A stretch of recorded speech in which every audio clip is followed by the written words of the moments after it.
Kisah Sunan Bonang, wali yang mengubah begal menjadi penyebar agama Islam. Penyusun Afif Khairul M. Intisari tanda hubung online.com. Sunan Bonang adalah salah satu dari 9 wali yang menyebarkan agama Islam di tanah Jawa. Dia dikenal sebagai seniman yang menggunakan alat musik rebana dan gamelan untuk berdakwah.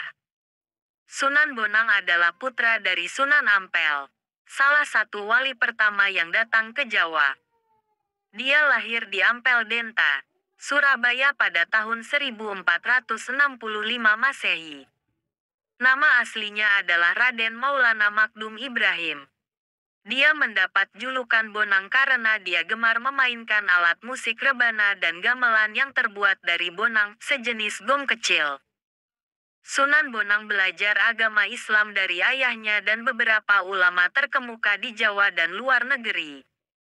Dia juga pernah menyeberang hingga ke daerah Pasai, Aceh untuk mendapatkan ajaran agama Islam dari Syekh Maulana Ishak bersama dengan Raden Paku, Sunan Giri. Sekembalinya dari Riyadoh, Sunan Ampel memerintahkan Sunan Bonang untuk melakukan dakwah di daerah Tuban, Jawa Timur. Sunan Bonang juga berjasa dalam membimbing Sunan Kalijaga. Padahal sebelumnya Sunan Kalijaga adalah seorang begal yang suka merampok dan mencuri harta orang kaya.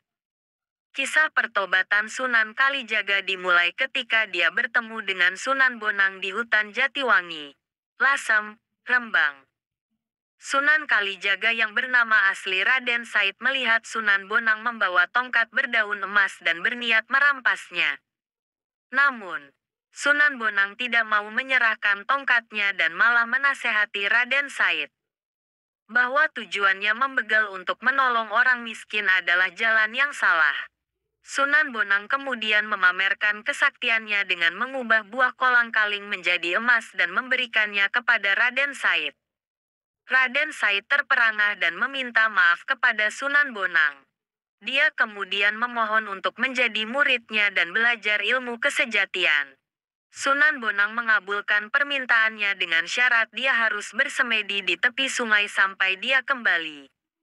Raden Said menunggu selama 3 tahun tanpa beranjak dari tempatnya. Badannya ditumbuhi rumput dan lumut. Sunan Bonang kembali dan terkagum-kagum dengan keteguhan hati Raden Said.